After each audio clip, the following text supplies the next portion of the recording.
very sad. Sad for us, sad for you. Well, I think we did what we could. Yeah, you did a ton. And it was creative. I loved your, visual. This is 6 feet. This is. Yeah, no, I was muted before. We did the right thing. What we wanted was right, and they didn't go with it. And I think money always wins.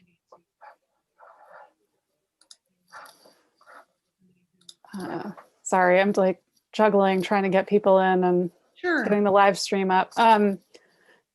Yeah, we can talk more about that in a minute. But hi, Hope. Hi, Leonie. It's frustrating when you know that you're doing something good for the community and it gets rejected by people who think they're doing something good for the community. And it makes me wonder where they're coming from. Ingrid, I didn't have a chance to look at the recording. Did they have a reason? They didn't really discuss it. So I don't really know what their reason was, honestly. Do you think these people are paying people off? I mean, that's a possibility. This is,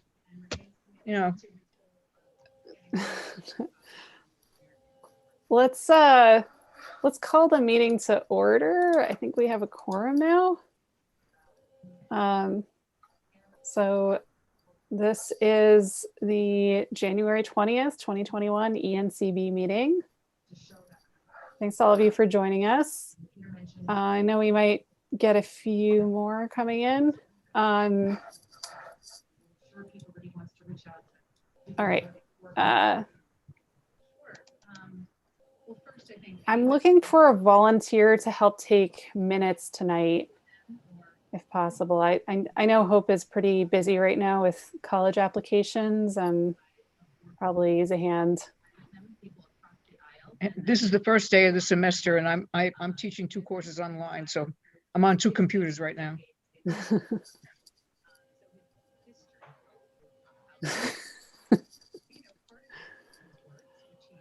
Anyone? I wasn't planning to stay for the whole meeting necessarily. I can do it if there's nobody else who can do it. It'll just might be a long time before I get them to you. I'm just swamped. Yeah. The semester just started. There's a lot going on. Yeah. If you can do it, that would be great. And our next meeting isn't until, I think, February. Let me just check. We're now on the 3rd Wednesday, so that's February 17th. So if we could just get them like at least a couple days before that. So I'm doing it, am I? Yes. Thank you. What if Ted did it? Ted just came late. I think we should volunteer him. I think Ted is also quite busy. No, I say no. Wait, look who's coming. Look who's coming. Oh, here's our note taker. He's good at this. And he was last here, so it's only fair. Kenji, thank you for relieving me of this task.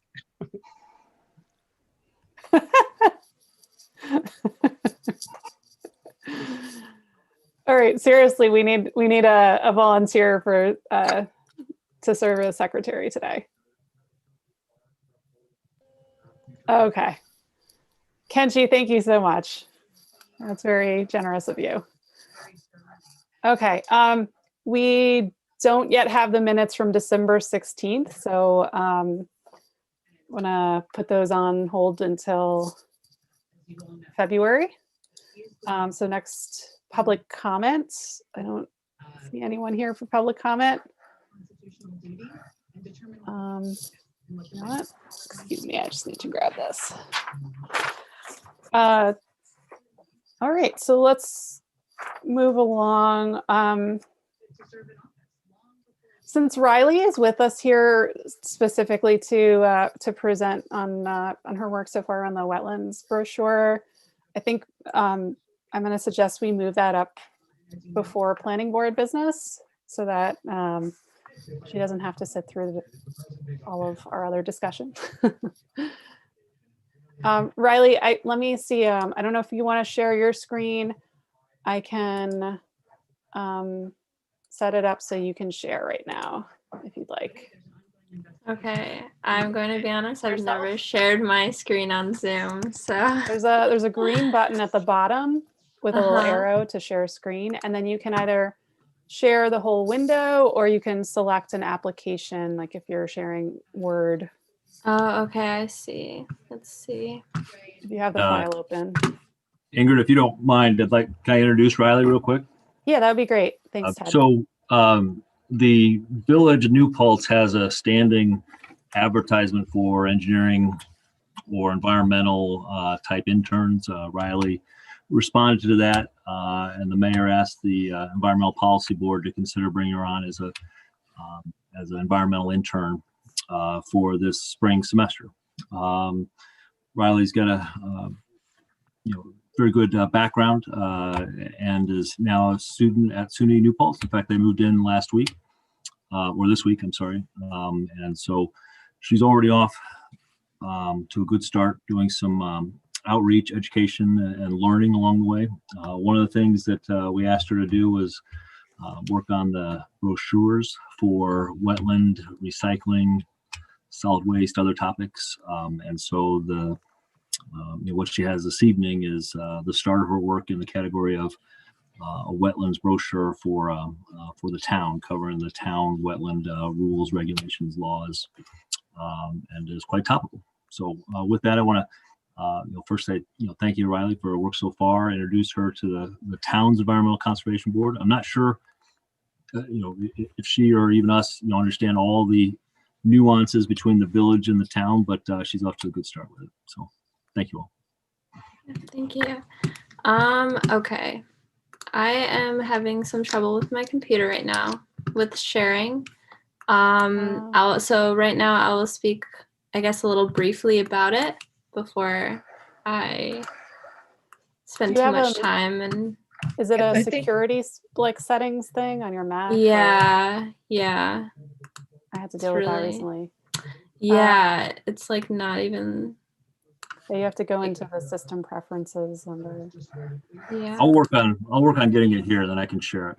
Okay. Yeah, I did. I sent it out in an email to everyone. So if anyone is curious, it is accessible that way. I'll try to figure it out as I'm speaking. But yeah, thank you for the introduction. I'm Riley. I'm a research intern for the Environmental Policy Board. So a little background with the brochure. So the town of Woodstock created a wetlands and watercourse brochure, and it kind of consolidated the information about, the importance of wetlands and the local laws revolving around it, as well as regulations. And so we figured that it would be beneficial to have something similar for the village and the town of New Paltz.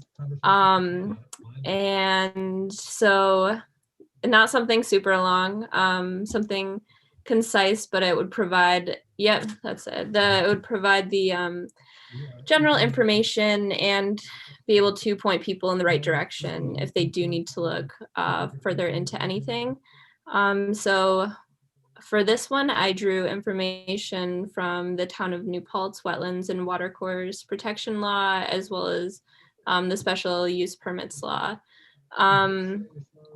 So this is like a rough draft just to kind of get the information down and the layout. So we're working on a separate one for the town and the village. They're looking to be a little pretty much the same, but as Ted was saying, like we're still figuring out the nuances between the differences between the two. So I'm able to take any questions or comments about them. And I'm really happy that I'm able to be here to share it tonight because I'm pretty excited about the project. Thanks, Riley. And thanks for getting us started on this. It's something we talked about for a couple months and kind of needed a little help to finally get going with it. So yeah, I think this is a helpful start, and I need some time to look at it more closely. I know that I think I'd like to spend a little bit more time with some of the language to translate some of the the legalese into just more simple language about what it boils down to. Absolutely. I wanted to include in the initial one a lot of exact language from the law. I didn't want to interpret something incorrectly. I'm not super familiar with going through different local laws like that. So that's why I also provided the section, the article which it came from, because I didn't want to interpret something wrong and then just have it be completely. So I definitely agree. It does need some simplification in that respect. Yeah. This was really diving into very advanced code for someone who is not familiar, I have to say. Yeah. I mean, as just a more general thing in terms of the format, I think we may want to reformat this as not as a trifold, but as something that'll just be front and back, because it'll be easier for the town to print, and also for people on screens. Literally, I work for the DEC. We just went through a major reduction of our website, where and trifolds was one of the things that across the board were just eliminated. Yeah, that's a good idea. I think we definitely wanted to base. Yeah, we definitely wanted to base it off of we basically just based the template off of the Woodstock Towns one. So it was a trifold. So I was like, okay, we'll take that template. But I think you're correct in saying it's probably going to be easier to read and easier to print if we do need to get to that. Yeah. It's good that it references where the codes can be found. That's very helpful. At some point after you've gone through it, you're still going to need to pass it by code enforcement, I think. Absolutely. Yeah. And the pictures. Yes. The pictures. Well, The I asked Go Riley ahead, to put in placeholders and kind of get us started, as Ingrid was saying. So I think all of it is up to revision, updating, improvement. But the intent was for Riley to get us started, get some momentum going. And I think more so if we were working on our own, we may have a brochure or a information piece ready sooner than when we would have done it on our own. So. Yeah. I have a lot of photos of wetlands, and was also going to reach out to a couple other people I thought who might have some good images locally to share.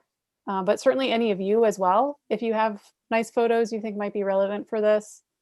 And certainly I think it would be good to include maybe one from the Millbrook Preserve, or someplace that people recognize locally. But I think, I want to think carefully about the images, because it's an opportunity to also help further the message and show people what they should be looking for, and illustrating the points of that not all wetlands are wet all the time, for one thing. Yeah. Yeah, absolutely. So Riley, I think the template looks great so far. The only thing I would follow up with what Amanda said. So where you have where the codes can be found, and I know this isn't like you did put it, but maybe Amanda or Ingrid or somebody, if we can kind of simplify the actual link. Yeah, absolutely. Yeah. Right. Yeah. And like I said, I know you just included it. I mean, I like that it's right in the middle of it, and you can't miss it. Yeah. I mean, maybe it's even the town website if it can be it says general code or whatever. Yeah, nobody wants to type in all those random numbers and symbols. Yeah. Yeah. Other than that, I think it looks good. So. Okay, and that's absolutely right. If you go just to the town website and put in town code, and then put in section 139, then you're at it. So, because since you can't click on this because it's a piece of paper. Yeah. I just wanted to include some links before we got into Yeah. So fully that's editing. I for your appreciate the first go. feedback. This is very impressive. Thank you. Yeah. Just wanted to thank her for stepping in and doing this. I congratulate you on that. Mhm. Thank you. I appreciate it.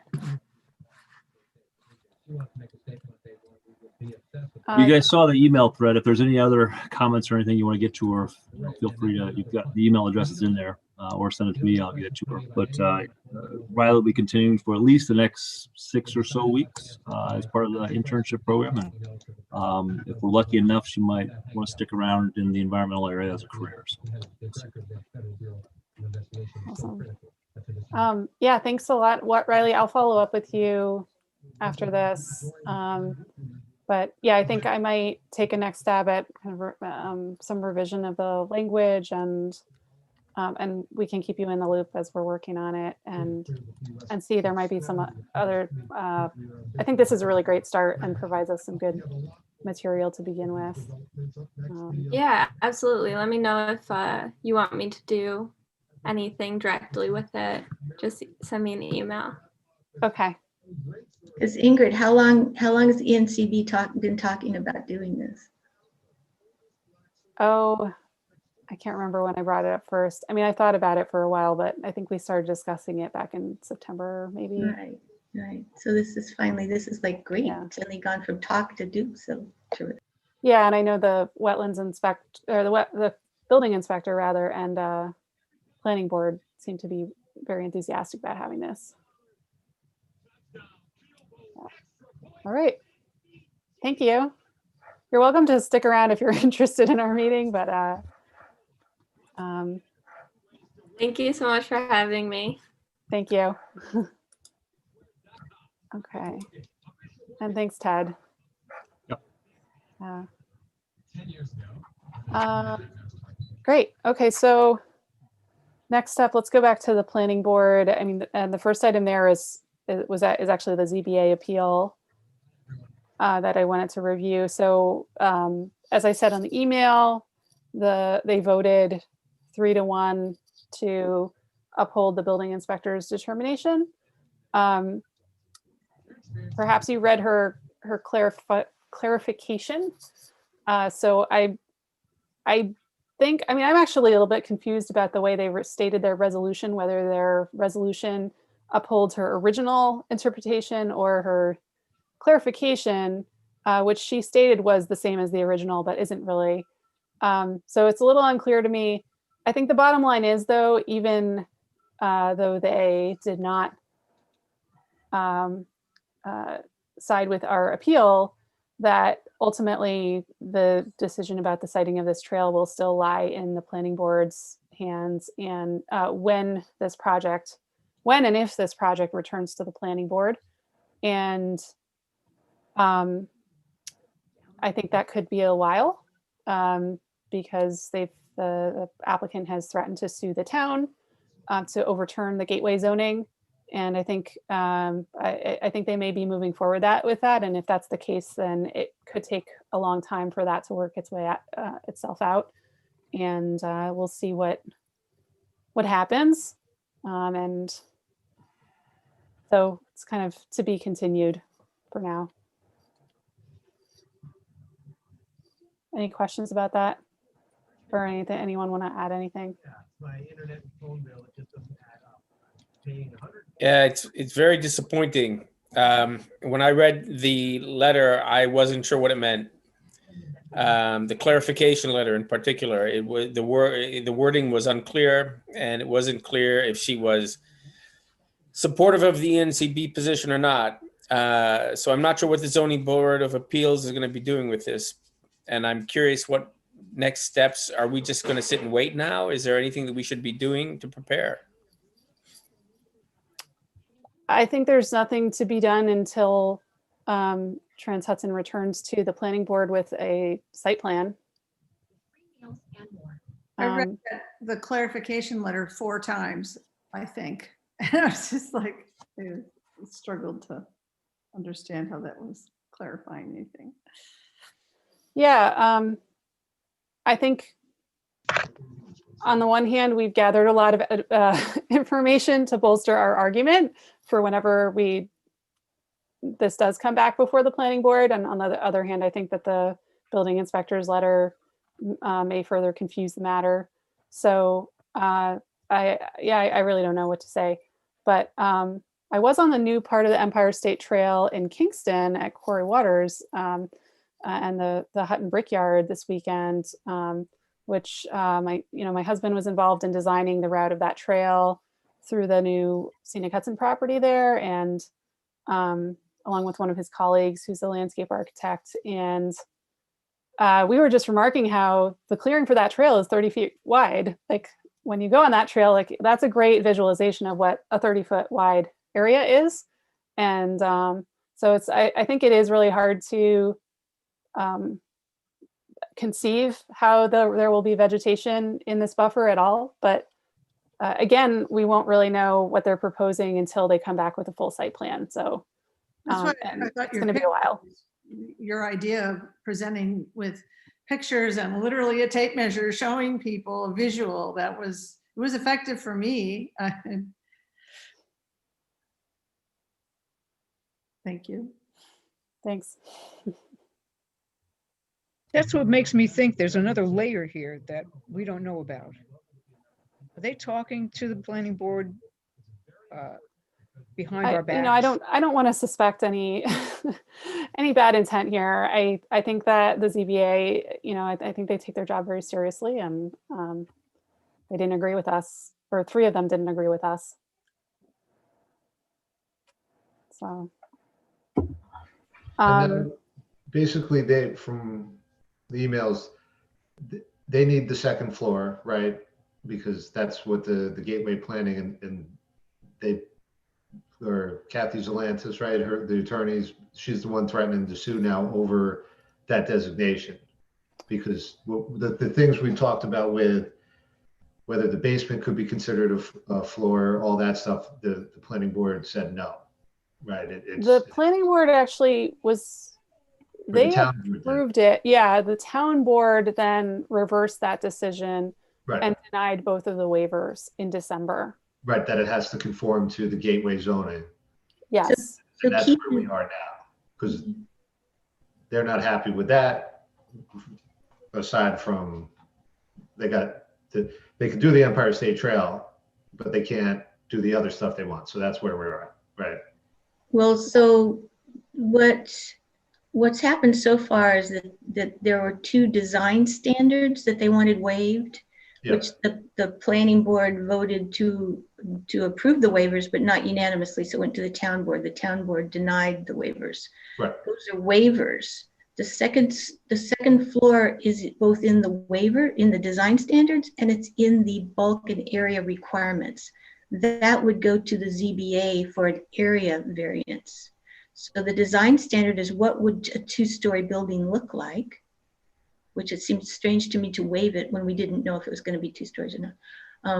But that waiver got denied.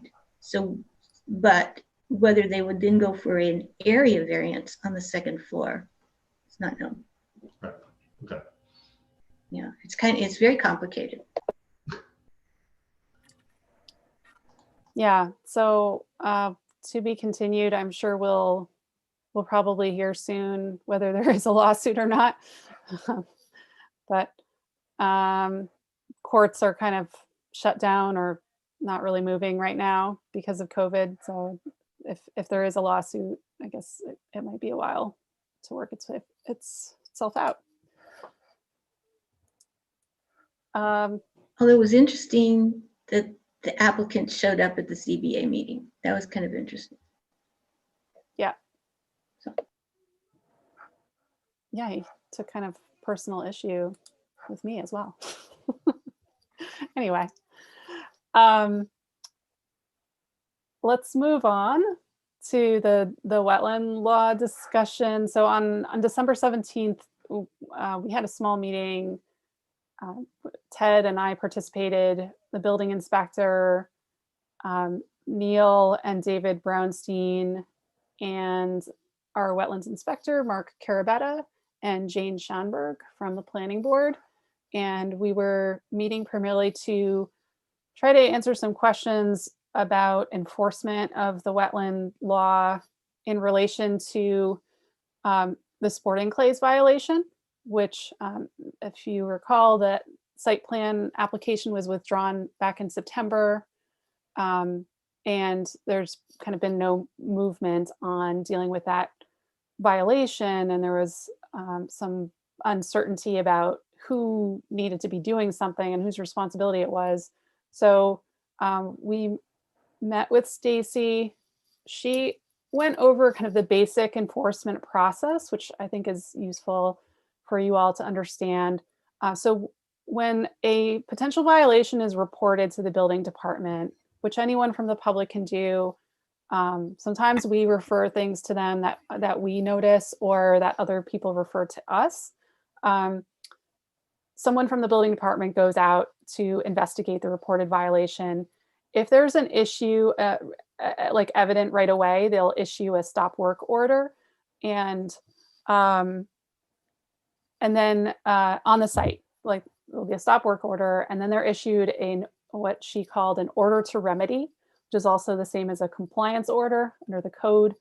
And that requires that the violator come into the building department and fill out a short form wetlands application, which is referred to the wetlands inspector. And then the wetlands inspector is sent out to go look at the site, determine whether it is an activity that would require, I guess, whether it's like a significant impact. He's kind of makes a determination. And in that case, any kind of work that needs to be done to remedy the situation requires a permit. So that requires the person to then apply for a long form wetland, use the long form application going through the planning board to remedy the violation. And at that point, the planning board can work through the process as outlined in the law for regular permits, but they're dealing with a remediation situation instead. And that allows the town to bring in the wetlands inspector under an escrow account, because one of the big issues is who's going to pay the wetland inspector for his involvement in this process. So at that point, the person who committed the violation is on the hook financially for all the fees associated with going to the planning board, including paying the wetlands inspector. So that's kind of a short explanation of this process. In sporting clays, they submitted it.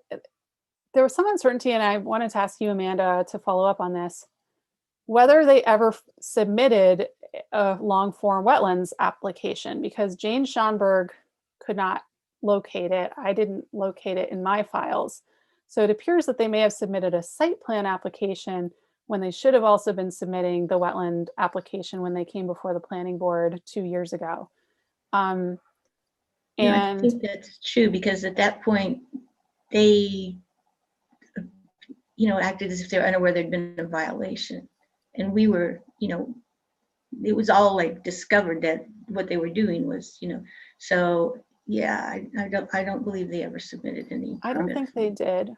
So long story short, it was determined that someone needed to notify them that they need to submit a wetland application ASAP to the planning board. And if they don't do so within a certain amount of time, the town is going to take them to court.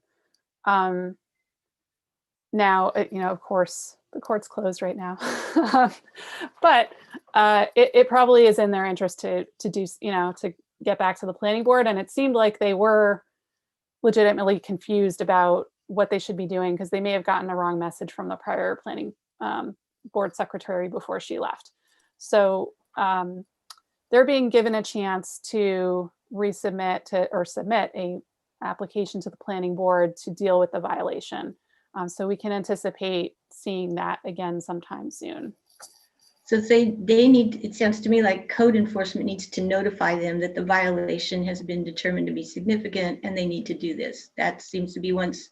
Yes, You know, that Stacy was going to notify them. Okay, In the yeah, future, it was discussed that this is really kind of the job of the planning board secretary to keep track of applications and whether they are, if there are applications related to violations of the wetland law and they become kind of delinquent or like stagnant, then there needs to be a reminder sent out because basically once that compliance order has been issued, the order to remedy, the building department can issue extensions of that, like 30 or 60-day extensions. And as long as the person or entity committing the violation is making progress towards the remedy, then they'll continue to extend the compliance order. But if there's no progress being made, then at that point they can, the town can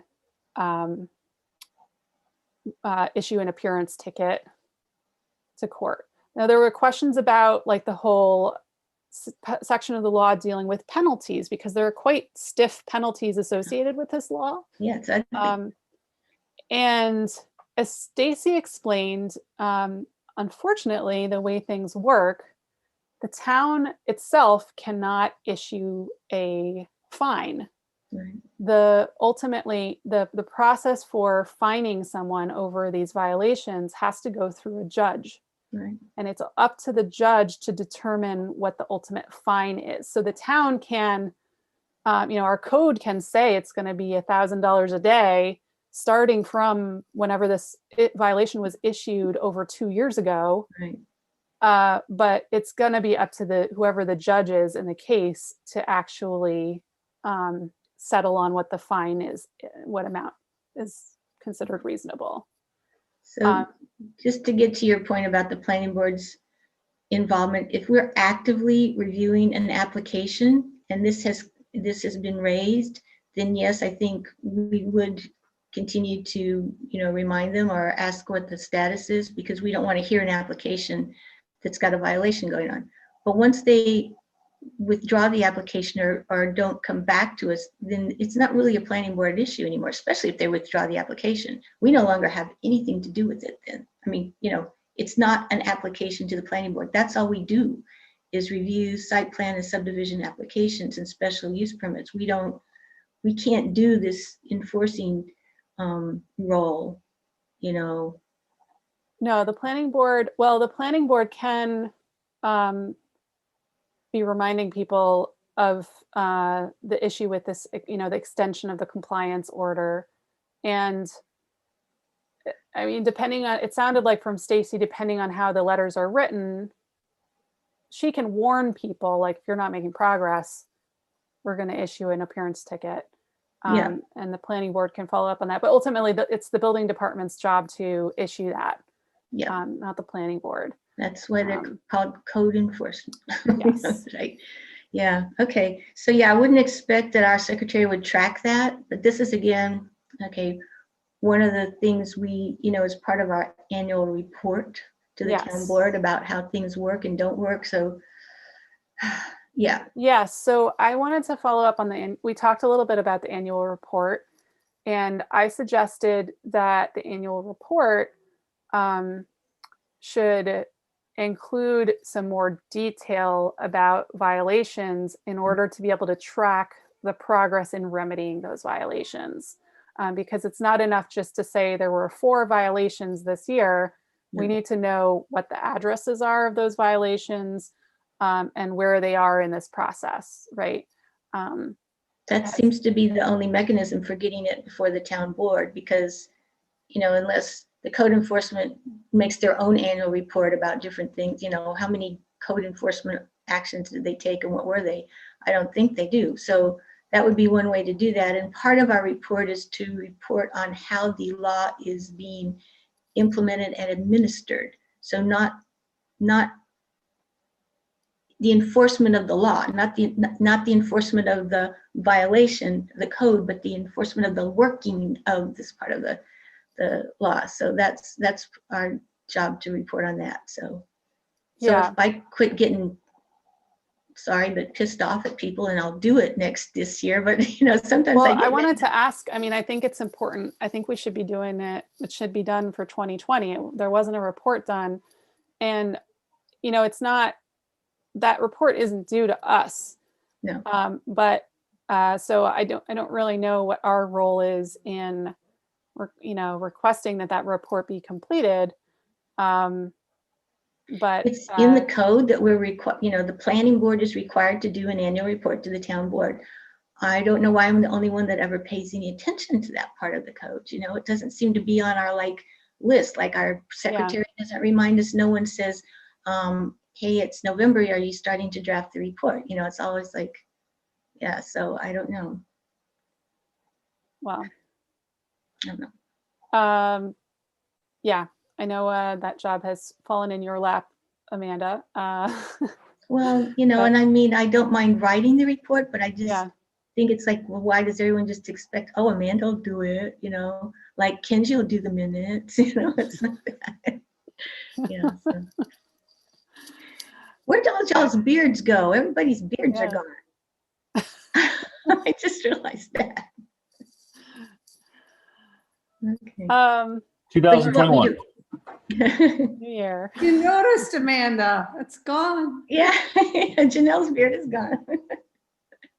Okay, sorry. I didn't mean to see if there were any other final things I wanted to note from that meeting. I mean, there was a question brought up about the town board's role, because there is the town board, their authority to require remediation is in the code, but Stacy said that's kind of like a fail-safe thing that's usually, included in a lot of code in the event that the building department isn't doing their job, that the town board could step in, but that it's not generally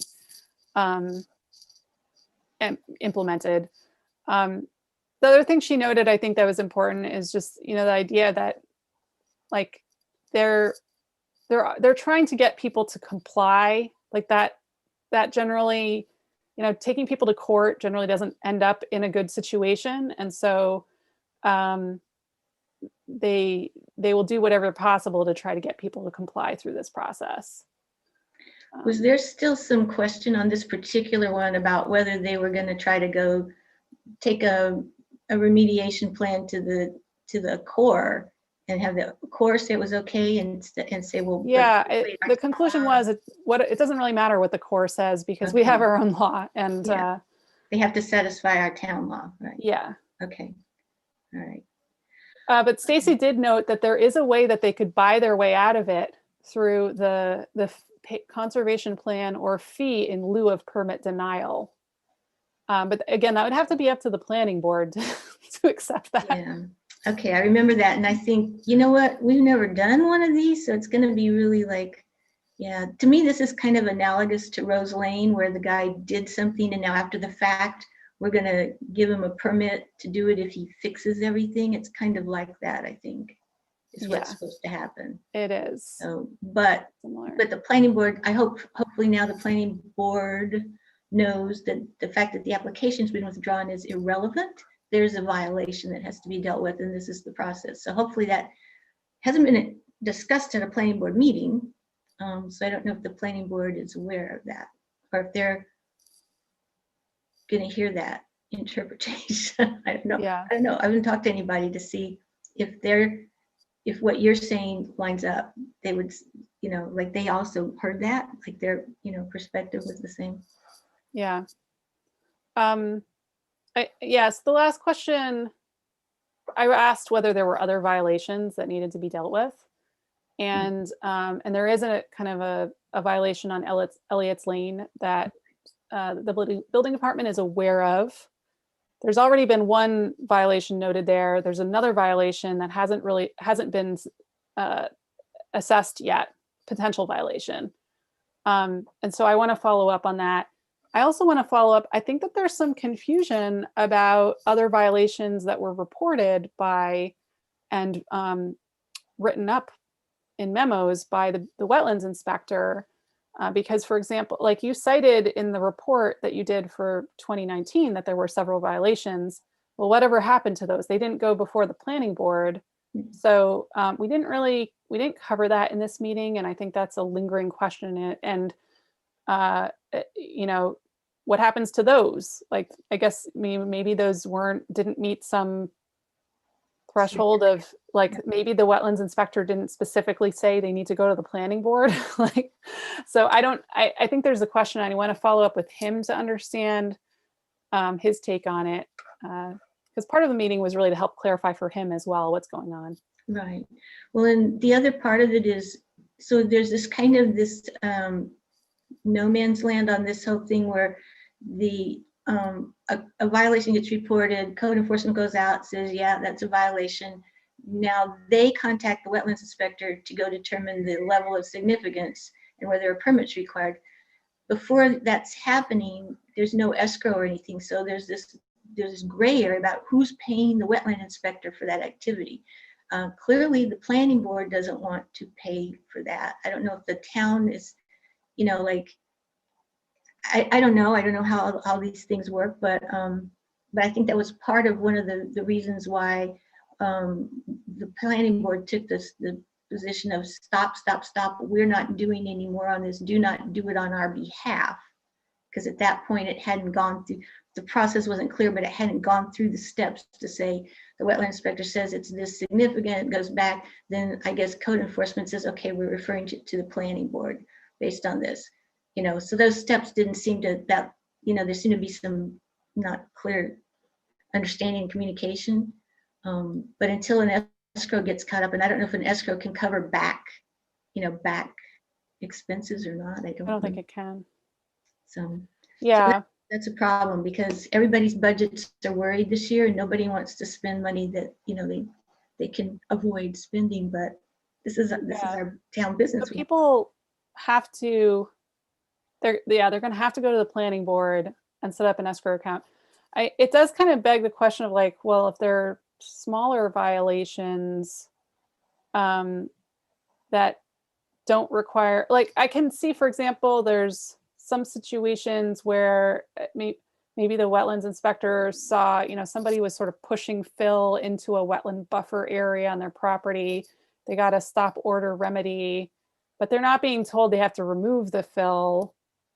Well, then they don't really need to go to the planning board, but is that getting tracked, like that they're not going to go back and keep doing it again? Or like, I don't know. There's just sort of these other gray areas with violations. And well, it is because it's been the onus on the wetlands inspector to keep going by every so often and checking and re-reporting it, you know, like, oh, they stopped for a month and now they're doing it again. I don't know. It's like, you know, and again, he gets paid for his time in the field. So I don't know that he can just voluntarily go out and start, you know, initiating costs to the town. No. So this is, still some open areas there. All right. I would encourage you all, if you have not read our wetland and watercourse law, to try to read through it. Prepare yourself a coffee or a good energizing beverage of your choice. It's about 50 pages.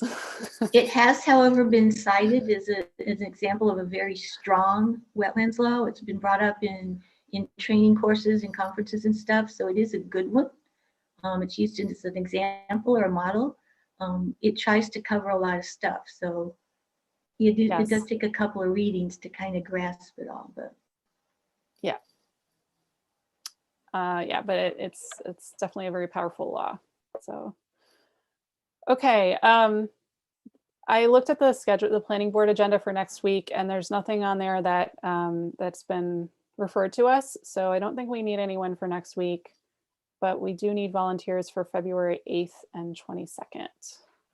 There's going to be a pre-conceptual that I haven't gotten the documents on yet, but it's for a multi-unit dwelling on Main Street. So that's going to be interesting, but it's not an application yet. So yeah.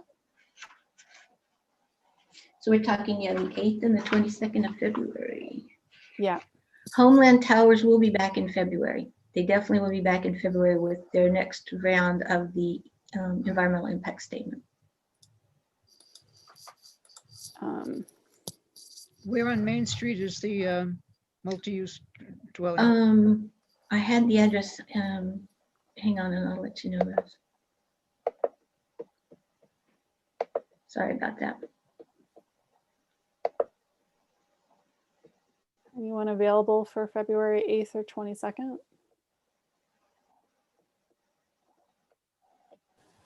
Those meetings are usually at 7 o'clock as well. Correct. I need to check my schedule. They're Mondays? Yes. Mondays, yep. Second and fourth Monday. I could do the 22nd, Ingrid. Okay, thanks. Ted? Was that Rich? I'm sorry, I'm looking. for some- Rich, Rich, okay. yeah. February 8th? It's 526 Main Street, Rose. Thank you.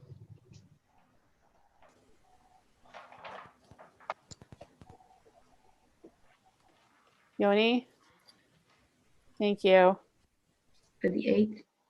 Yeah. It's possible there'll be some discussion of CEAs on the 8th. Oh, I don't know if I can stand that again. That was so painful.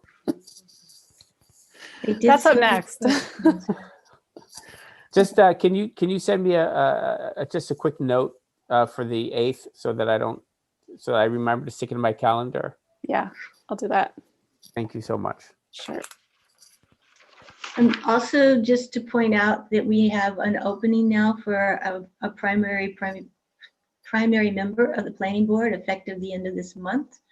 So if you've ever had the desire to go and be on the other side of this and make things happen that you feel very frustrated about happening now, that would be great if you have an interest. There's openings for 2 alternates as well, which is much less of a commitment, but we're really going to need some good logical thinking people who understand the need to make decisions based on factual findings and ask for those findings and stand up for those findings as opposed to assertions and opinions. So if you think that's something you would be able to do, send your letter of interest to Neil. That is. Thank you. I just looked up 526 Main Street, it's the Diamond Car Wash. Yeah, I Oh, saw that too, right next to the Interesting. Econo Lodge. Oh, that's going to be interesting. I know it's Yeah. been for sale, so. I know, yeah. Oh, wow. Well, that's for residential. Oh, Kenji, for January 25th, nobody, we don't have anything on that agenda that we need to be there for. I mean, unless somebody wants to go and hear about the Diamond Car Wash conceptual. Well, that's going to be interesting because that's CERN B1. That's highway business. So, interesting. Wasn't that, yeah, I'd have to look at the zoning map again because was that parcel not affected by the gateway rezoning? No, it absolutely is. It's in what's called the highway business zone. Oh, highway business. Okay. It always was business, it was not residential, but if they're proposing to do a multi-use building, then that may be what they're thinking of. Maybe the description I got, the blurb I got from Alana maybe didn't quite capture it all, or maybe we're going to find out. Wasn't there a housing unit that we looked at that was going in right behind there? So that they wanted to come out through the an emergency exit through the car wash. Wouldn't that mess things up? Yeah, the Brock Ferris. Yeah. Well, Ferris Woods. Yeah, that application was withdrawn, Oh, but that was in a residential zone.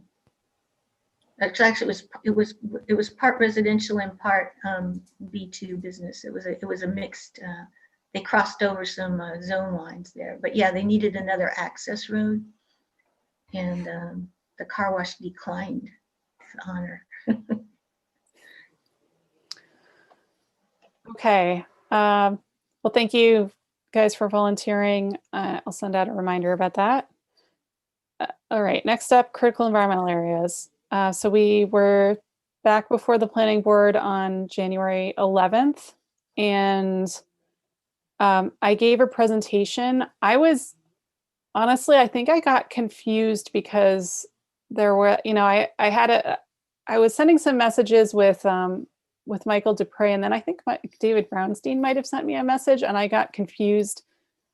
David Brownstein needed to leave the meeting early, and I thought Michael needed to leave the meeting early, and so I kind of rushed through my presentation. And then Michael Dupre from Hyde Park spoke, and then and David Brownstein disappeared shortly after that. And there weren't that many questions initially for Michael, and so he left the meeting. And then there were comments about what he said that I think may have kind of misconstrued some of the intent and actually what he was saying, but he wasn't there to clarify it. So I think, I mean, the main thing is that there's still a sentiment, I think, in the planning board that maybe the ridge should be designated as CEA, but not the other areas. They did not engage with the information I presented with in any real way, and instead seemed to latch on to the idea that this is somehow going to devalue people's property and drive developers away from New Paltz. I don't think there's been any evidence presented that would suggest that, but that's kind of what the sentiment seemed to be. There also just, I think, seemed to be some tension with the town board generally, perhaps as a result of that, the Trans-Hudson, the waiver issue that recently went down. So I think that David Brownstein had originally been hoping this meeting would help bring some greater consensus with the planning board, and that was certainly not achieved, unfortunately. I did forward some follow-up questions that I received from the planning board, and I'm going to do my best to answer those questions. Some of them are not answerable, but yeah,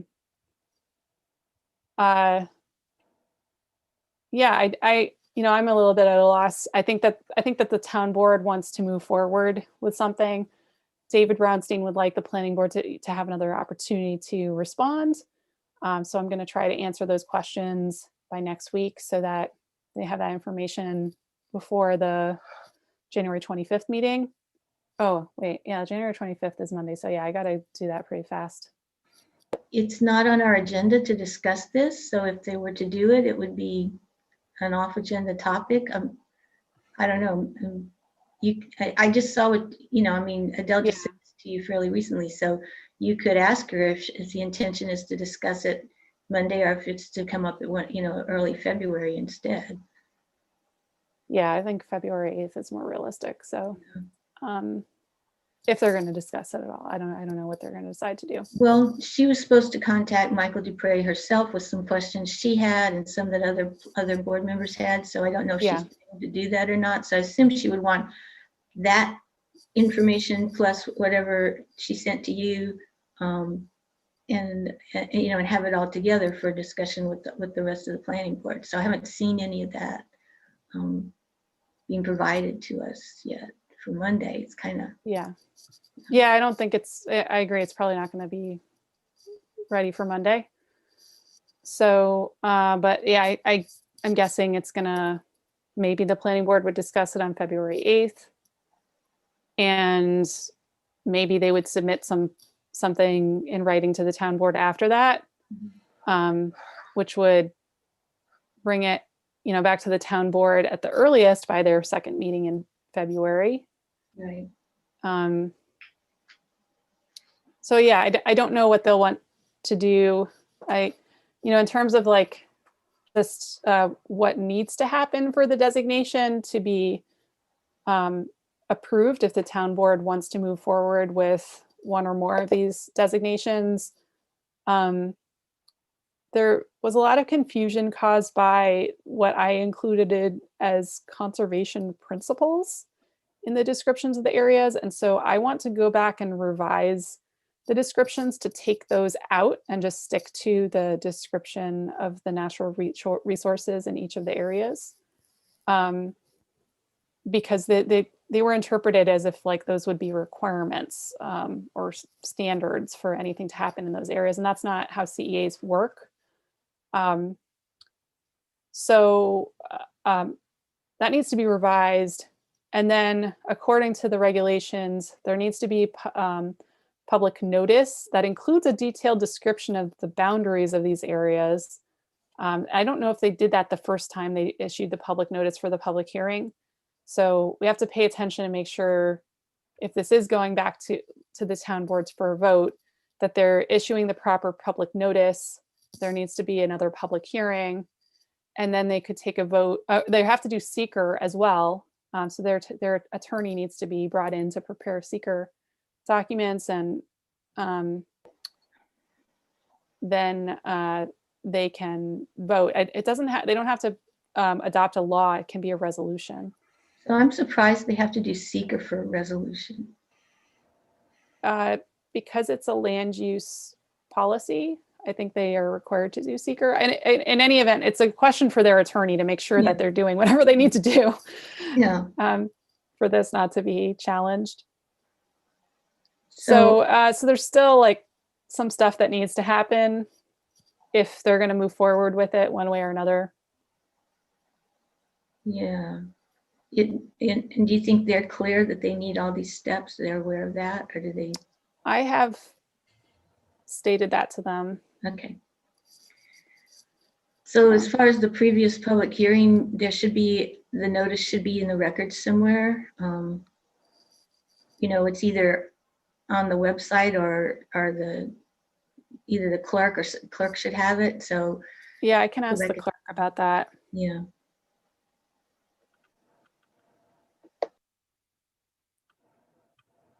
Okay.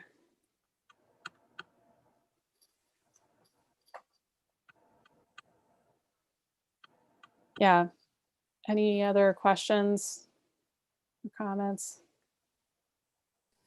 My impression from that meeting was that there were some very strong negative opinions about the critical environmental areas, and I don't see any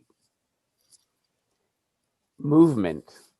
It seemed pretty tough, but what also seemed clear was that the town board was very much supportive. So I'm assuming that a real problem for us is the politics between the town board and the planning board, and how much political capital the town board is willing to expend pissing off the planning board in order to move this thing forward.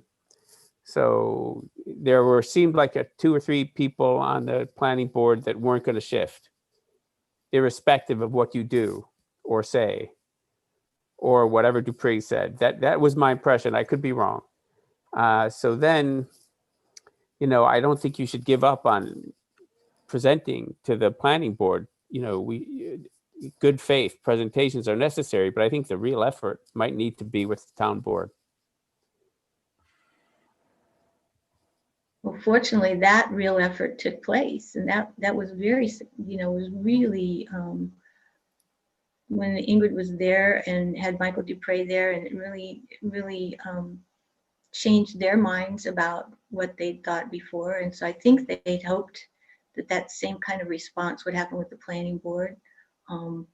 But right, and that's why I really don't think it'll work, because what Michael Dupree said at the planning board meeting was everything positive. There was no negative. There was no downside to this at all. And yet somehow some members found a way to interpret what he said as potentially negative. And so it led me to believe that there wasn't a lot of room for changing of minds. So that may be, and you know, we didn't have a consensus on our response the first time to the CEAs. We won't have one this time, I'm sure, just because the planning board are not elected, so they don't respond as readily to the things that happen in the community as the town board does. Like the CPP vote, I think carried a lot of, you know, weight with them. The fact that many people, 74% of the people voted were in favor of the CPP. So that opened their eyes. Maybe the planning board doesn't react to that. the planning board is appointed by the town board, however, so they do need to remember that, you know, that they've been chosen to be on the planning board for a reason. But, you know, whatever. So I think the town board was hoping that the planning board would maybe take a step back and with an open mind, listen one more time. And you're right, I don't think that happened. But I mean, ultimately, it's just got to be a majority, right? I mean, the planning, at most, they're just saying, yeah, we support, or we support unanimously, or we don't support, right? So the planning board comments on is an advisory to the town board on things like this. Right. But the town board it's still their decision. So they can choose to listen to what the planning board says if they feel they have some valid point that they hadn't thought of that they need to take into account. Or they can say, well, we've listened to that and we've listened to this and we've made up our minds as a town board on what we think is appropriate. Ultimately, that's what they have to do.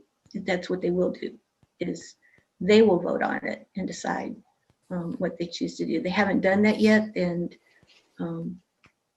you know, obviously it would be nicer if there was more of a, like, everybody understood that this was either a good thing or a not good thing, but, you know, had a sort of similar reason. Not that everyone has to, you know, agree or disagree in lockstep, but I think in this case, the town board was hoping that the planning board might have had some revelations by hearing from another planning board that's actually been using it, that all the scary stuff that they've been told maybe didn't actually happen. It was hypothetical, but it didn't happen. So, but yeah, so. So No, is there fingers more of a, crossed. is there more of a role that we can play then to, you know, congratulate the board for giving it a shot and giving the planning board an opportunity to hear things again, but then encourage them to move forward? Well, I think that's their intention. I think, you know, David Brownstein is our the liaison from the town board to the planning board. It said that he would like to give the planning board a couple more, you know, rounds, you know, a couple of meetings cycles to work their way through this, to ask the questions they wanted and come back and then put it together. So I think he was saying, you know, into February, and then the town board would take it back up again, whatever response they get from the planning board. Last time what the chair decided to do was let each of the board members write their own response rather than try to get a united one from the board as a whole. So we didn't vote on it, you know, we just, and so they will then hear what different people's issues are, concerns are, and then they can decide what to do. But we didn't, last time we didn't as a board make a board recommendation one way or the other. We just gave them feedback from each member,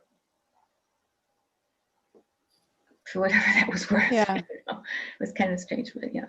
So, I'm just looking at the files I have saved from projects we've reviewed in the last 3 years, as far as what might be subject to the CEA designation. I think the only project we've reviewed in the last 3 years that would have been affected would be, and this is not, you know, of course we dropped the Swartikill CE, yeah, so, would have been Ferris Woods. right. And possibly the, you know, if that Bean conceptual subdivision moves forward, that one might be subject to this as well, because it's The birches, them, like, no, no, not Bean, the one that's on off of Butterville Road. It hasn't been submitted yet. It was just a conceptual. That subdivision. Yep. I know what you're talking about. Yeah. Sorry. Yeah, the 12 into 3, that the 12 acres into 3. Yeah, Yeah, the 3-lot subdivision. right. So that's the other thing. I think everyone. Actually, the Lunati lot line revision. Oh yeah. That would have been subject to this, but again, like, it wouldn't have affected the outcome of that. No, because he was trying to put 3 into 2 or something weird like that. Yeah.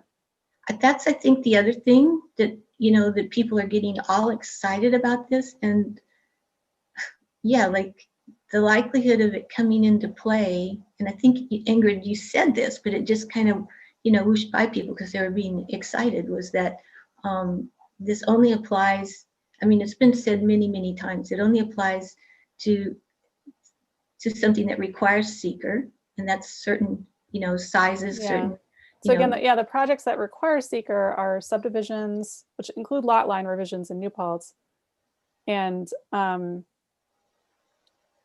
larger projects like in the list I'm going through, the Trans Hudson project, Ferris Woods, Homeland Towers, New Paltz Storage, Wildberry. Those are the ones I have here that were subject to seeker. but would they be in the CEA? Only one of those, well, none of them would be in our current CEA proposal Right. area. So there you go. Because again, like you said, it doesn't affect any of the commercial zones. It doesn't affect, yeah, it's really just going to be primarily about residential subdivisions in these areas. I mean, or if there's like a cell tower proposal, like we, with Homeland Tower, something unusual like that, that's like, that goes somewhere where it's not zoned for, Yeah. but it shows up. Yeah. So yeah. Anyway, I don't want to take up more time on this right now, but that's where things are. I am gonna just work on maybe doing the update, or maybe I won't do anything until we get any further direction from the town board. But I think it would be good to have that in your back pocket so that if they're ready to Yeah, go, just, they like, go on ready the to right go. thing. But I think with Adele's questions, I think what she was trying to get at is some of what we're talking about right now, like how many parcels and how big it's like, I think she's trying to understand where would we actually have to invoke this, under what situation would we?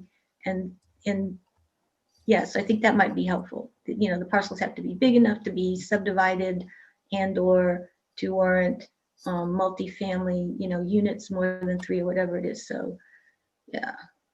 yeah. Yeah, I'll copy you on whatever the response is to that. Ingrid, more work at home at nights and weekends. Putting it in the back pocket doesn't mean it's dead. It just means that we're holding it. Yeah, I do think something's going to happen. I don't know what, but something will happen. You must have done this already. You had people from town boards where they really liked this, right? Rhinebeck, Warwick. Did they come and speak to our town board? No, just the only person that's spoken to them was Michael Dupre from Hyde Park. Although actually during your public comments, you had people from different, a few different communities who came in and spoke. I don't think they were board members, but you had a few people that were outside New Paltz, right? I think those were It would just be interesting to see how it organizations. went in these other places. Was the fight this difficult, or did everybody go along with it? The only one we know about is the one that we heard, from Michael I think Dupre. this was exceptionally, yeah. I mean, well, I shouldn't say that. I'm sure, I know there are other situations where towns have tried to do this, and including New Paltz. I think there was an attempt to do this. I've heard and seen some information from a long time ago that didn't go anywhere. So, right. Well, since it's been in the comprehensive plan since 1995, that tells you there was an intention and an interest and a desire to do it since 1995, and maybe before that, but who knows? But we should remind them of that. Oh, she does. Ingrid has reminded everyone. Yeah. Oh, but that plan's from 1995. Yeah. Doesn't matter anymore. It's a long time ago. It's only the basis for all of our planning and zoning. We have to, that's our Bible. We have to go by it. Legally. Yes. Okay. Nobody has ever said that. I'm joking. Okay. Ted, do you want to give an update from the village? Yeah, I'll give an update from the village's environmental policy board. There's, I think, 3 or 4 or 5 things that I'll touch on. The first of which is, ironically, well, it's funny to me. The village was is looking at the Millbrook, well, not the Village Environmental Policy Board, certain members, as a reaction to Floyd Niffin's proposed project, next to the Millbrook Preserve with a couple of residential houses, is looking for a holistic way of examining zoning, planning, building in areas that should be protected. And so the topic of CEAs for the village came up again. We talked about how in the past it's been our intent to watch and learn from the town's process, and then once the town was done with their critical environmental areas, that the village would swoop in right behind it and repeat the same thing for the village areas. It has renewed interest, maybe circling or identifying not only the Millbrook Preserve type area, but also Harcourt Preserve area. Very high level, was about a 10-minute discussion, but that interest is renewed again because of certain developments that are proposed around the Millbrook. It's always been my intent that once the town's process was done, that we would start and complement it with village type areas, if that made sense. When the area is proposed to be large, it's made more sense than when the town's areas are not contiguous or adjacent to potential village areas. So Don Kerr is taking on as his task here over the next couple of months to look into different ways, including the CEA, of considering such additional protections for those type of areas. The EPB and the planning board for the village are not necessarily butting heads, but had some issues in regards to communication. So there'll be some official discussions about what the liaison for the EPB is allowed and not allowed to do at village environment or planning board type meetings as participation or advisement. More to come on that. There is a new group in place, Source Water Supply Study. I'm one of the chairs for that, and it's funded by a grant to examine, study ways of protecting the drinking water sources in and around the village of New Paltz for their water supply. They're meeting monthly. The next meeting is the 8th of February, Monday evening. That's why I couldn't volunteer for the planning board issue for that. It'll alternate between evening meetings and meetings during the day, 10 o'clock on Thursdays usually. The reason I say that is because at our last meeting, we identified that we'd like to get more participation from town type areas, including the Environmental Conservation Board. So if anyone's interested in that kind of process, let me know. I'll probably send out a note anyway to you guys. But looking for additional perspectives or awareness of those drinking water type source protection issues as part of that study. Ted, can I ask a follow-up question about that? Yeah. So that's really looking at the reservoir drainage area, or is it also related to the new wells on Plains Road?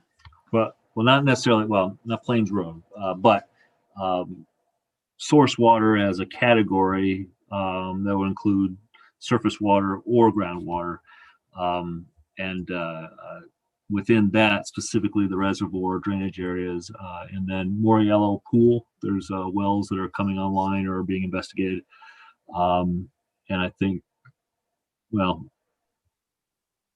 one other investigative area, but there's no village groundwater sources at this time outside of the reservoir basins, but they're exploring those areas or other areas. So Moriello is one. There may be one or two others. Did they ever? I mean, there was some controversy over Millbrook at one time, right?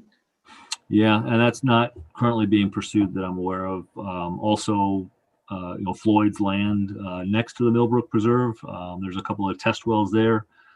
Those aren't part of our study area, but the two wells are wells that were drilled near the Moriello Park those are part of our study area, and looking at the travel time and concentration areas and potential sources of pollution to those well sources within the context of the study.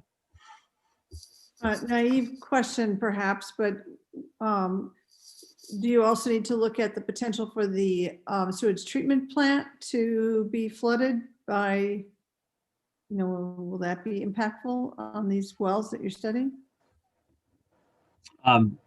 No, because we're looking at it from a source water or a drinking water perspective. So speaking of the, I guess I've just always wondered, we talk about the vulnerability of the sewage treatment plant. right. And so I'm trying to imagine, if some disaster happened with our sewage treatment plant, would our drinking water be preserved, or would there be contamination of anything? Right. So let me answer it this way. Flooding is a potential issue for the Moriello Park areas. So it would be in that context. But the next phase for the study is to identify potential threats and then discuss community-wide methods of protection. So hypothetically, one of those, the wastewater treatment plant flooding could be identified as a potential threat, and how would we as a community mitigate that? That would be part of what the group would talk about and examine, and then make recommendations to the village. Good.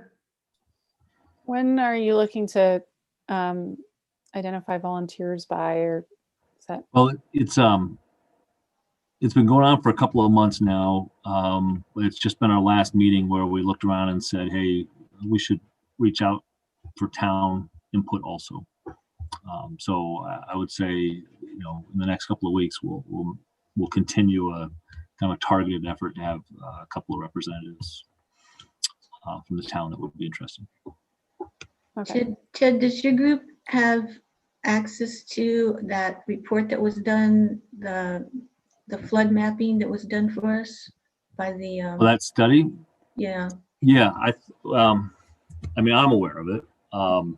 So I will consider, having that recognized when we start looking at potential threats or how floods are identified. Okay. And I already wrote down that Kenji is interested in volunteering.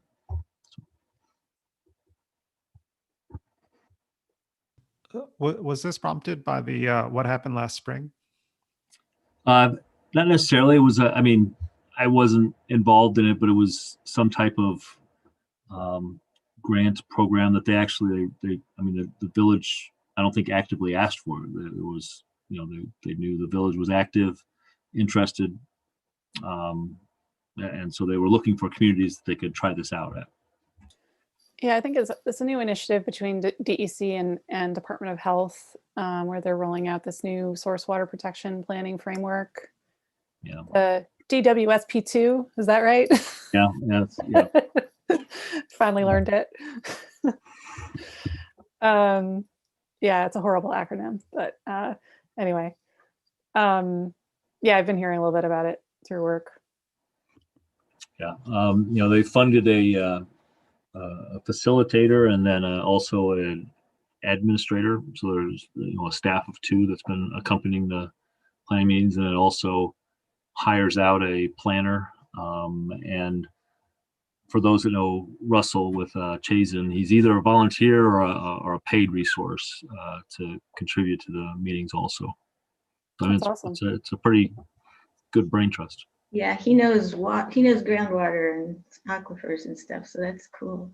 So are you looking for someone, you just looking for a citizen volunteer? Are you looking for somebody from the towns like DPW or something like that?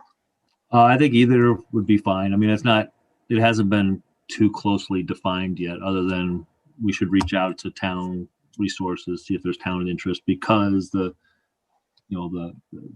water utility also serves town areas, not just Right. the areas. Right. Well, maybe you should just take it to Neil and ask him. Yeah. Sounds like a really good opportunity for someone from our board to be involved, I would say. I personally, I don't think I would even be, I don't know if I would be allowed to be involved. whether I think that would be a conflict of interest according to our ethics attorney.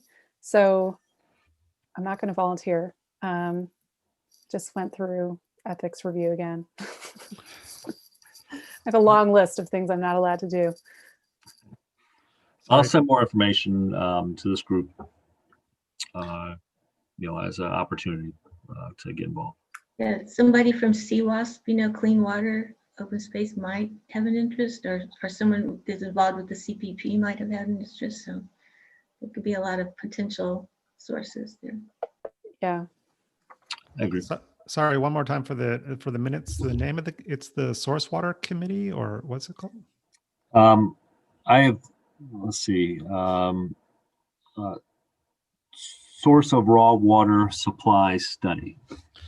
But then, Ingrid, do you want to say that acronym again? Because you're right, that's exactly it. But yeah, DWSP2.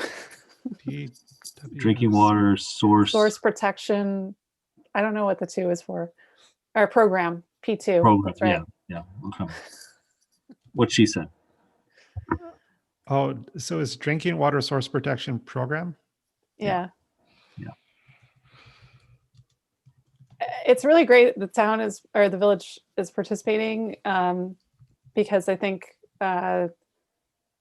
there's going to be increasingly, other funding opportunities funneled through that program, probably, is my guess. So okay. Yeah. I mean, and it's really just access to a lot of expertise. Of it's really great getting Russell Urban Mead for free. It has been, I think those of you that know it, he's got the best Zoom background around. He's in this stately looking library thing that you think he's in the Smithsonian or something. You can tell him I said that. Okay, so the next category, the village is pursuing either bans or limitations on leaf blowers. It's had some discussion. Nothing's been proposed yet, but it is an interest item with the village, I think, or the Village Environmental Policy Board. I think Alex on the town or the village board is going to bring up as a potential topic at the next village board meeting to see what interest there is from other village board members and the mayor. So we'll see. And then you saw Riley's presentation earlier.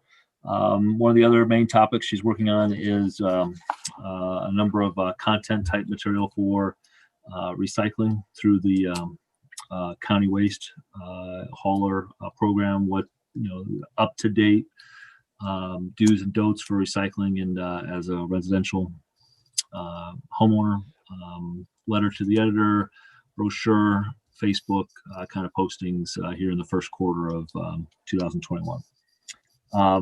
The membership on the board, the Environmental Policy Board has 5 members. We're now down to, we have one true vacancy that we're looking to fill in the near future. For 2021, our normal meeting schedule will be on the second Tuesday of the month at 5:30, an earlier time to 7. And we have made the decision to remain remote Zoom through at least the June of 2021 meeting as a rule. Well, we passed that as a resolution. So that's our planned schedule, and that's all the items I wanted to update you on. Thanks. That's great. Any questions? Any follow up? All right, great. Janelle, do you want to provide a Climate Smart update? You're muted. Sorry about that. Yeah, I'll do some of it, and then I'll turn it over to Amanda to talk about the NRI. But in terms of the Climate Smart Resiliency Planning Tool, we're having a presentation to the Joint Town and Village Board on February 4th. The task force has selected some of the priority items in there that we're proposing that action be taken on. So we're moving forward and using that data. And then with the, let's see, the greenhouse gas inventory, when working, Amanda has been working with a student intern, Connor, and together they've updated that. And that is going to be presented on February 18th for the town. And Connor has also expressed a willingness to work with Amanda to also do the village. So it's really an interesting process because, you know, you think it's going to be real obvious why things go up or down. And sometimes they're pretty dramatic changes without exact explanation. So we were just reflecting on how important it is to do that, because if you're a homeowner and your electricity bill suddenly goes up, you know, you pay attention, you try to figure out what the problem is. But at the municipal level, there's not necessarily, you know, it just it may even be automatically paid, and there's not quite the same incentives built in to like really drill down and be energy efficient to save money. So I think it is a really great opportunity just to bring light to the usage and the impact with greenhouse gases. What else can I tell you? There was a seminar today, actually, it was really interesting. Amanda and I participated in the New York State food waste legislation. They're really moving forward in a big way with composting at the state level.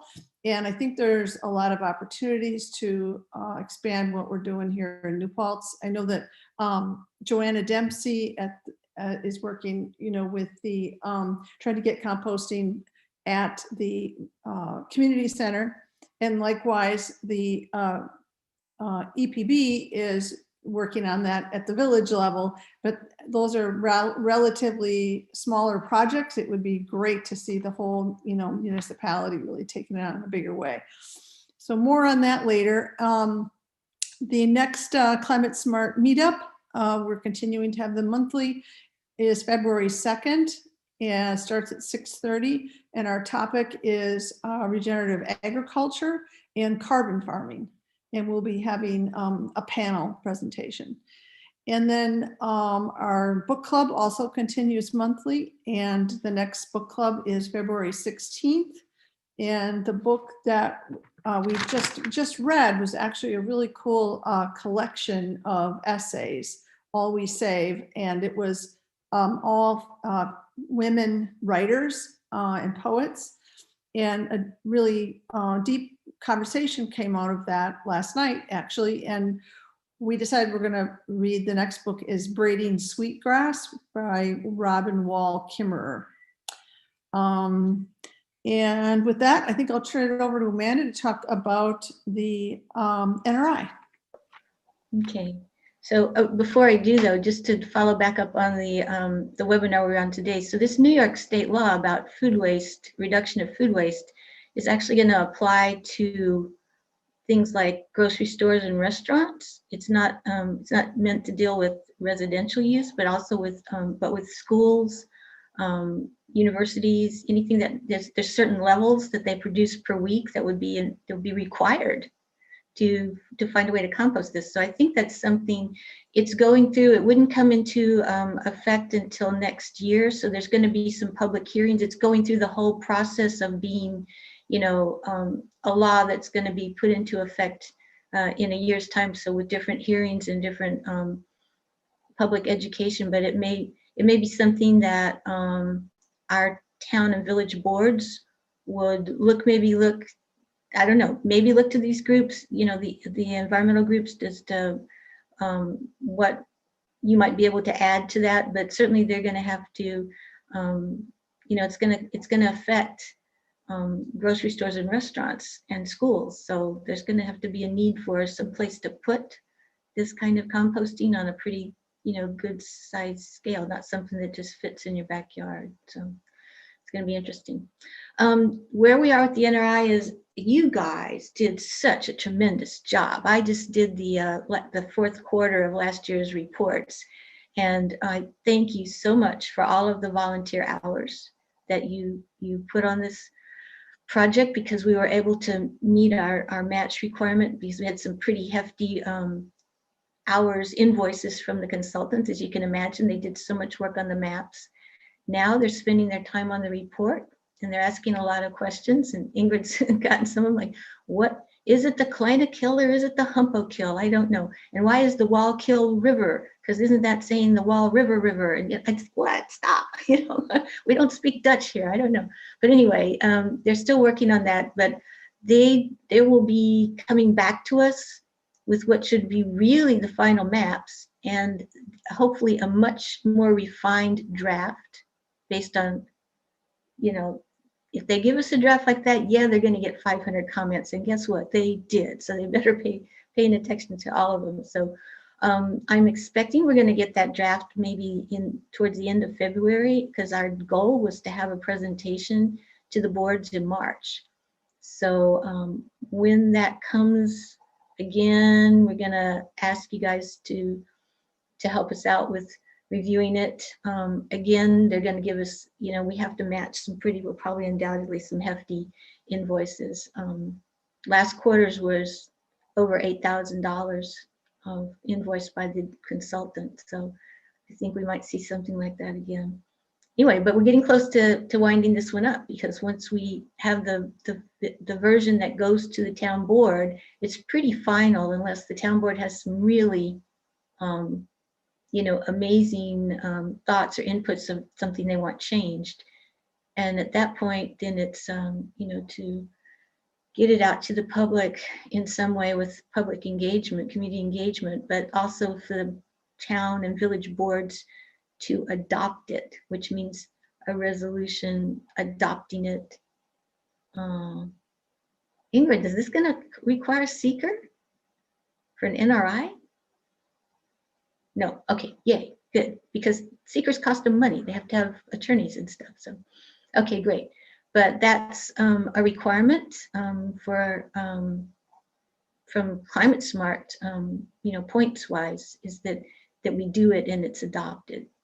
So, okay, great, that's that. So yeah, hold on to your hats, because we'll hopefully get a much better document the next time around.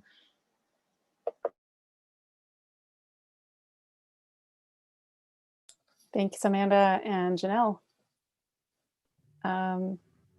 Yeah, we learned from Carol at the library that stream that runs by the landfill was historically known as the Bontecu Kill. So that's something I didn't know. Yeah. And I guess there was a hamlet of Bontecu on the other, like in the Springtown area on the other side of the river. And I saw your question today too about what was the name of Bontecu before we called it Bontecu? You were asking like what the Native American name was? Well, no, I was asking more like the etymology of Bontecu, which apparently is the name of the ship that some of the Dutch settlers came on when they got, you know, to get over here. That's where that name comes from. Interesting. Yeah. Since it's my backyard, it would be good fact to know. Yeah. Anyway, great. Rose, I don't know if you want to give any update on Bee City. Well, yeah, I'm just waking up from it, and I'm sorry to tell everybody that, you know, I'm just kind of died a year ago when the pandemic started, and I couldn't go anywhere. But I just got my vaccine this week, and I can almost walk after breaking my right femur.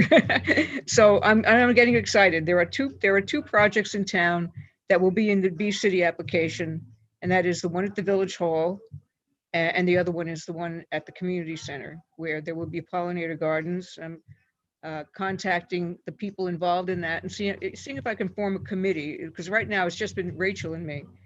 And we did start out doing stuff. We got like 50 signatures at the regatta before last year, and we got support from by a resolution and a letter to the town board from the garden club to do the Bee City thing.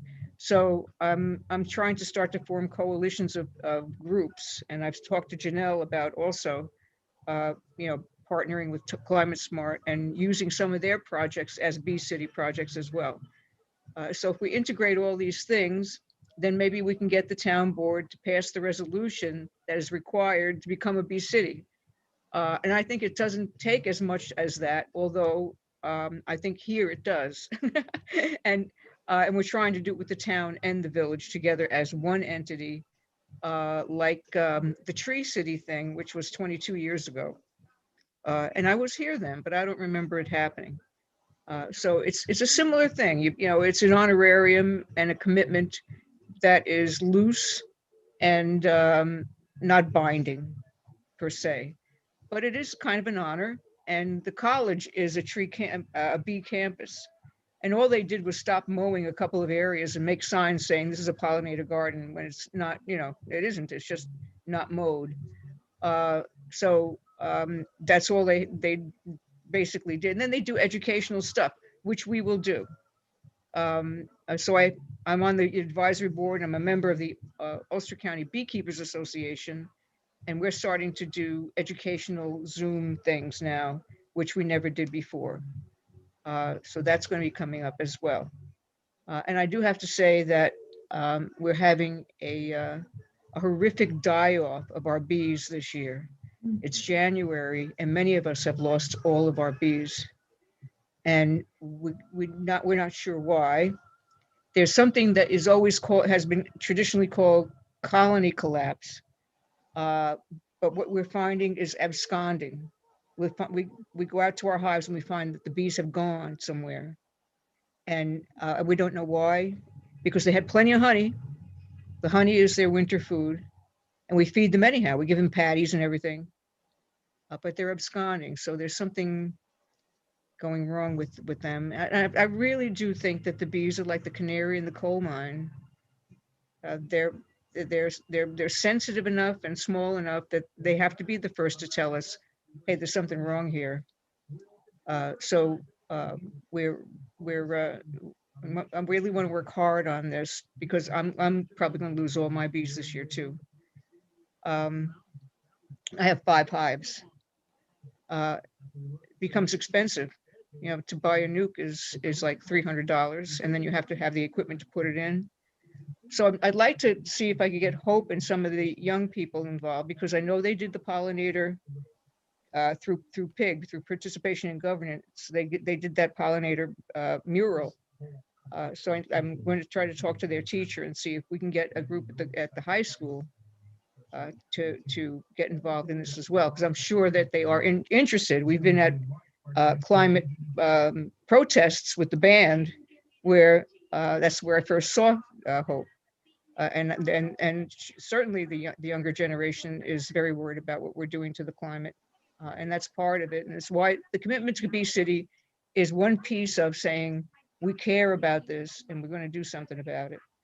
And you know, I have the inauguration on because I'm just so excited that we have a nice country again. So I've been looking at the TV, doing work, and I'm sorry.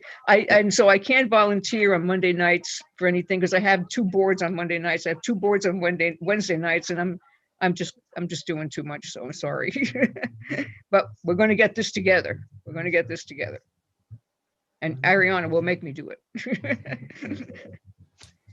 So Rose, just to let you know, the compost project at the community center that we're presenting tomorrow night to the town board includes a pollinator garden.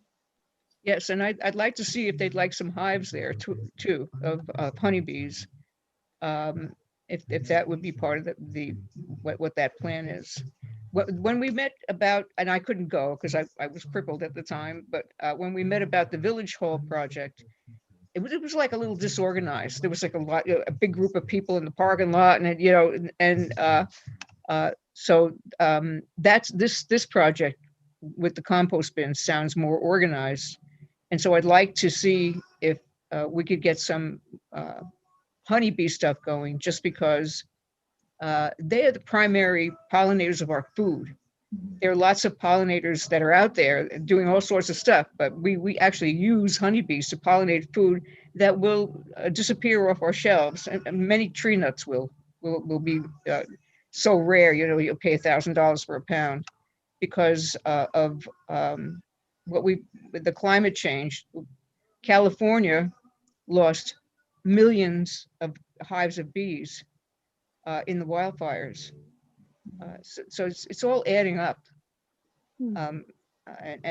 You know, we did, American beekeepers did a lot to try to restore the bees in Puerto Rico after Hurricane Maria, because that wiped out their honeybees. But it's at the point where we're not keeping up anymore. So this is something that, you know, the Bee City is just a little piece of this big thing of, hey, we have an emergency. Mm-hmm. Well, yeah, it's good to hear about those projects that are getting started in town. And maybe this is a segue. I wanted to bring up membership at the end. Before I do that, actually, I wanted to quickly share, I did some updates to our website. John Orfatelli, who I served with on the Community Preservation Task Force, he's the chair of the Historic Preservation Commission in New Paltz. He helped instruct me a little bit more on how to manipulate the website. So I've organized things a little bit more. So like now, you know, there's a separate page that lists our annual reports. I was able to get all the critical environmental areas files onto one page. There's this EnCB projects page, which there's also the link to from the main thing, this like current projects under review thing. So this is an opportunity for us to post recent things, or I don't know, we should think about how we might want to organize that, and what should go up here. I don't know if we want to separately, for example, post letters from, you know, as we're commenting on planning board projects, to post them up here, because I think for the public, it's not always, they sometimes have to request access to Dropbox from the planning board to be able to get to those files. So if we want to just have an archive of our comments on things, we could put them here. I updated the tree conservation law page. I haven't, like, I could add photos to these pages and things too. I haven't really made them look special, but this has the fact sheet, what you need to know. And I also added some links to guidance on landscaping with native trees and other native plants. And I was just thinking, Rose, that if you would like, we could create a tab here related to pollinator friendly landscaping or something like that, and That have would be some great. guidance. Or we could lump it with tree, you know, I don't know, tree conservation law and Well, you know, it's all kind of landscaping related stuff here. All right. Well, I might like a Bee City link listing some of the things, and we could do how to plant a pollinator garden in there. At the last Beekeepers Club meeting, Alan Stout, who said he didn't want to be on a Bee City committee because he's too busy, said he wanted to get the word out there of what people could plant that's pollinator friendly. So if we had a pollinator link, I could get Alan to give me the lists of things that he has, and then we could put that up and at least have something like that. And we could have we could have projects in progress, like the compost bin project and the village hall area project, so that people will see that we're doing things and that we want to do these things. Yeah, so if you have ideas, if you want to take a little time before the next meeting to look at this right now, all of you, and if you have suggestions for what else we should put up on our page and anything else, I think that the new preservation fund page, I mean, John Orfatelli has just done a really great job with this page and all the sub pages under it, but this is a great model of what our page could look like. So yeah, that's kind of a future thing to check it out and think about how we can make better use of the website.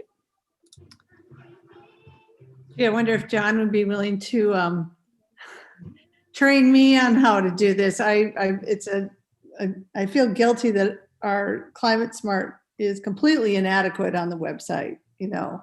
And I can give you some tips. I should just write it down too. It's not as hard. It just, once you learn. Yeah, exactly. And Amanda and I learned it it was like taught to us so fast and without a laptop in front of us that it was like, you get home and it's like, what?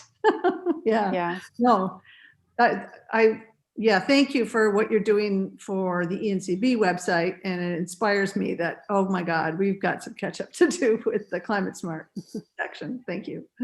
Sure. So for under membership, I wanted to note just that, Jim Littlefoot is still a member of our board. I realize he hasn't been to a meeting, I think, in over a year now. And I did speak with him in December, and he's been dealing with a health issue. So that's why he hasn't been coming to our meetings. So I just wanted you to know that. I was hoping he might come to this one. It sounded like he said he might try to come today. But that's what's going on with Jim.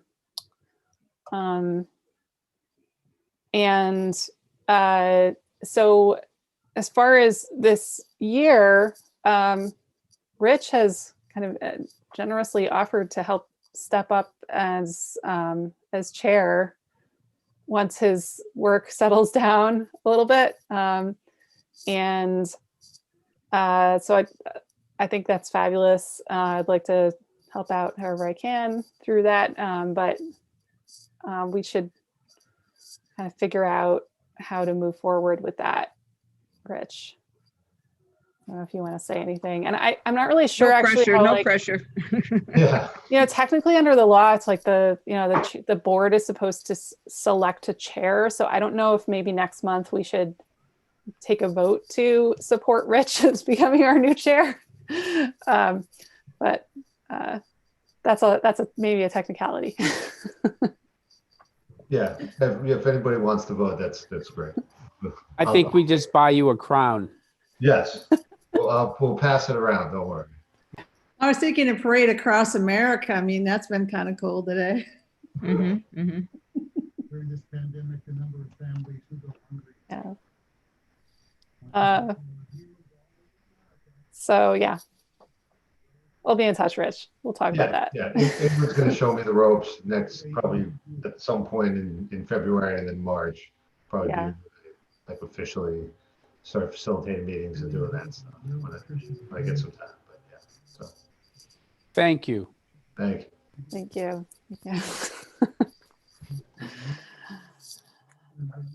Great. Announcements. I'm going to skip over the tree law review. I'll table that for next month.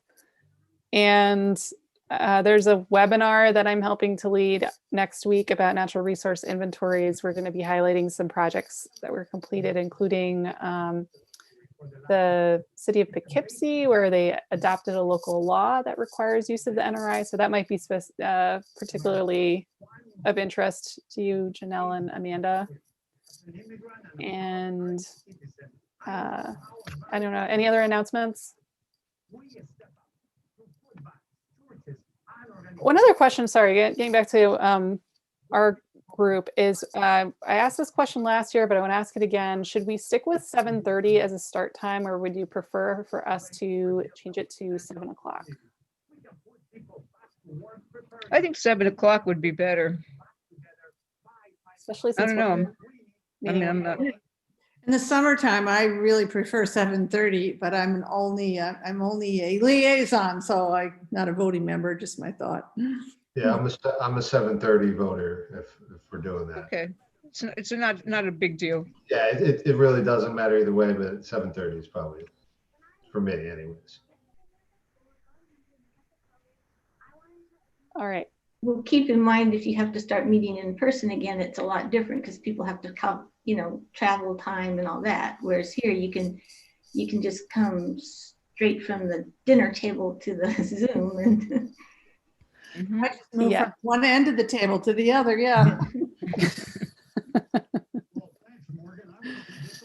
Okay, I just wanted to bring it up in case there was a desire to change, but let's stick with 7:30 for now. In the pantheon of his favorite Uh, Seamus Hayes, all right, I think that's it. I would make a motion. Can someone make a motion to close? I'll the meeting? move to adjourn. A second. All right. Thanks, everyone. Thank you. Stay safe. Thank you. Okay, yes, Thank you. definitely. Yeah. Take care. Hey, Ted, quickly before you go, you're looking for somebody for the board, right? For the village board? The village board has a vacancy, yes, and yes. Did you want me to say anything on campus to the environmental task force? We might have somebody through there that would be interested. Yeah, I'll send you a little note by an email this evening, and then you can distribute it, or I'll get the word out. Perfect. That'd be great. Thank you, sir. You betcha. All right, good night. Good night. Good night. Is Rich doing that project where they're going diving 300 feet down in the, oh my God. Yeah, I think he's helping to manage that. I can't, that sounds really incredible. All right. Yeah. Okay. Yeah. Can't imagine that. Bye, Thanks, guys. Kenji. Thank you.